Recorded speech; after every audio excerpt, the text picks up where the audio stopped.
Salut à tous et bienvenue sur AZ237. Un serveur a pris une leçon de vie lorsqu'il servit une femme dans une pizzeria locale. Alors qu'il s'occupait d'une autre table, la femme se précipita hors du restaurant, ce qui le laissa supposer qu'elle n'avait pas payé l'addition.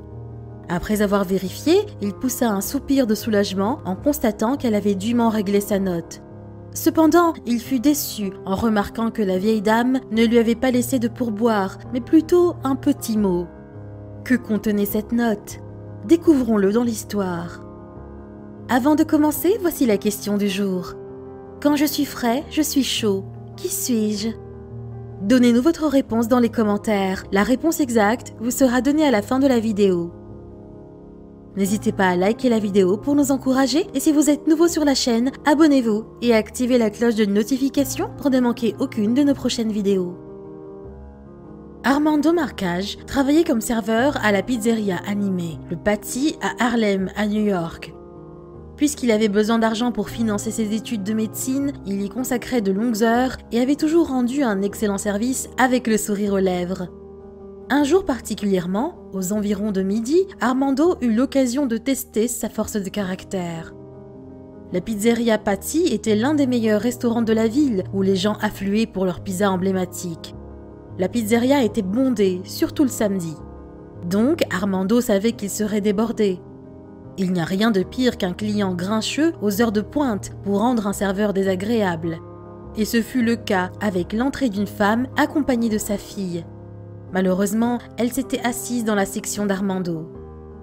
Le propriétaire actuel de la pizzeria, Frank Brinja, était extrêmement fier de son héritage de l'établissement. Patty's Pizzeria avait ouvert ses portes en 1933.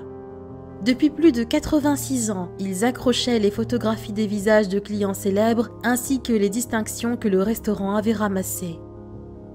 Armando vit les deux femmes regarder les photographies sur le mur avec une expression amère sur le visage. Il sut tout de suite que ça n'allait pas être une après-midi facile. Il s'approcha rapidement d'elles et les salua avec un sourire chaleureux. Elles commandèrent 2 parts de pizza à la new-yorkaise. Il se dit intérieurement, ce n'était pas si mal. Juste au moment où il se retournait pour s'éloigner, la femme plus âgée lui fit un signe de la main et posa ostensiblement une question qu'il n'oubliera jamais. Il n'était pas du genre à confronter les clients, mais cette fois il savait qu'il devait répondre. « Pourquoi y a-t-il si peu de photos de femmes sur le mur ?» demanda-t-elle, avec une amertume dégoulinant de chaque mot. Armando ouvrit la bouche pour parler, mais aucun mot ne sortit. Posait-elle sérieusement cette question? Il se rendit compte que la question de la femme était complètement facétieuse et elle attendait une réponse. Il voulut s'en aller en riant nerveusement, mais il changea d'avis. Il balbutia. « Peut-être que les femmes ne mangent pas beaucoup de pizza ?» Les yeux de la femme se plissèrent et sa bouche se tourna vers le bas en un ricanement méchant. Elle devint toute rouge. Elle prit un air sévère. Armando comprit qu'il allait payer pour avoir répondu à sa question avec désinvolture. Il se dirigea vers la cuisine pour passer leur commande et décida de ne pas se concentrer sur la dame. Après tout, c'était un après-midi chargé et d'autres tables avaient besoin de lui. Il savait que de bons et de mauvais clients venaient au restaurant. Il arrivait souvent qu'il se fasse crier dessus par des clients impolis. Mais il savait qu'il avait besoin du financement pour son diplôme de médecine et décida de donner le meilleur de lui-même à tous ses clients. Cependant, à la fin de la journée, il lui serait offert une opportunité fantastique de renverser la situation. Il s'occupa des 2 femmes et leur apporta leur part de pizza fumante, puis passa aux autres tables. Ensuite, il remarqua que la femme avait la main levée, demandant l'addition. Le restaurant remplissait assez rapidement, donc se déplacer rapidement était un problème. Mais il réussit à remettre l'addition à leur table. Après avoir servi l'une des tables adjacentes, il remarqua que les 2 femmes avaient quitté leur siège. Alors qu'il se rapprochait, il fut rempli d'un sentiment d'inquiétude à l'idée qu'elles aient pu ne pas payer leur repas.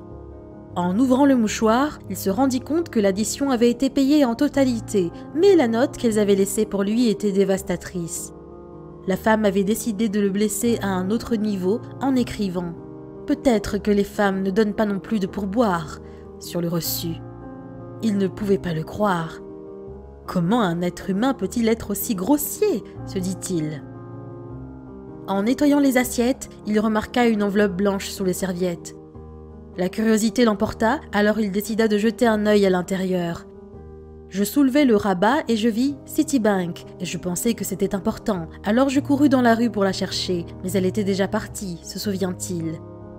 Il décida que puisqu'elle était partie, il ferait aussi bien de mieux regarder, alors il ouvrit le contenu de l'enveloppe. À l'intérieur, il y avait un chèque pour le plus gros montant qu'il n'ait jamais vu. Il ne pouvait littéralement pas croire ce qu'il voyait. Le chèque que la femme impolie avait laissé sur la table était d'un montant stupéfiant de 424 000 $. Il pensa que c'était peut-être sa bénédiction. Il avait quelques options. S'il le voulait, il pourrait lui donner une bonne leçon. Il devait prendre une décision. Il décida de donner une leçon à la vieille dame. Il voulut jeter le chèque. De cette façon, personne ne saurait ce qui s'était passé. Il pensa ensuite à essayer de l'encaisser et changer sa vie pour toujours. Puis il commença à penser clairement que l'une ou l'autre de ses décisions le rendrait aussi méchant que la femme. Que décideriez-vous ? Après avoir soigneusement réfléchi à son dilemme moral, il fit ce que la plupart d'entre nous auraient fait. Il appela le propriétaire de la pizzeria, Frank Brinja, et remit le chèque entre ses mains.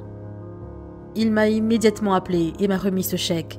Je me suis dit « Oh mon Dieu, je ne voulais pas le mettre dans ma poche, c'était tellement d'argent », expliqua Frank. Ils étaient surpris qu'une femme aussi âgée puisse se promener avec un chèque de ce montant. Normalement, nous mettons les objets perdus et retrouvés dans la boîte à l'arrière, mais je n'allais pas le faire avec près d'un demi-million de $, expliqua Armando. Le nom sur le chèque était Karen Vincourt, alors Frank essaya de retrouver la femme, mais il n'eut pas de chance. Il décida donc d'attendre pour voir si elle reviendrait sur ses pas. Nous avons décidé de conserver le chèque pendant quelques jours pour voir si elle passerait ou si nous pourrions la retrouver nous-mêmes, déclara-t-il. Karen, comme vous pouvez l'imaginer, était dans le désarroi total. Elle réalisa ce qui s'était passé et appela immédiatement sa fille qui décida alors de fouiller les ordures ménagères. Enfin, elle commença à revenir sur ses pas. Tout d'abord, elle appela le café en face de la pizzeria où elle s'était arrêtée pour prendre un café plus tôt dans la matinée. Ensuite, elle décida d'appeler la pizzeria bien qu'elle était confuse. Son agent immobilier déclara qu'elle avait contacté la pizzeria, mais personne ne savait de quoi elle parlait. Il pensa plus tard qu'elle avait peut-être appelé une autre agence de la pizzeria Patsy et pas la même que celle où elle était récemment allée. Il s'avérait que Karen venait de vendre son appartement et le chèque de 424 000 $ devait servir d'acompte pour une nouvelle maison. Elle avait l'impression que son monde s'écroulait devant elle. Pour aggraver les choses, elle appela la banque pour demander de l'aide et ils lui donnèrent des nouvelles catastrophiques. Ils lui dirent qu'ils ne pouvaient pas l'annuler immédiatement car c'était un chèque de banque. Je devrais attendre au moins 3 mois avant même de pouvoir commencer le processus d'annulation et seulement si quelqu'un ne l'avait pas encaissé entre-temps, expliqua Karen. Elle séjournait désormais avec des amis et dormait sur un canapé différent chaque nuit.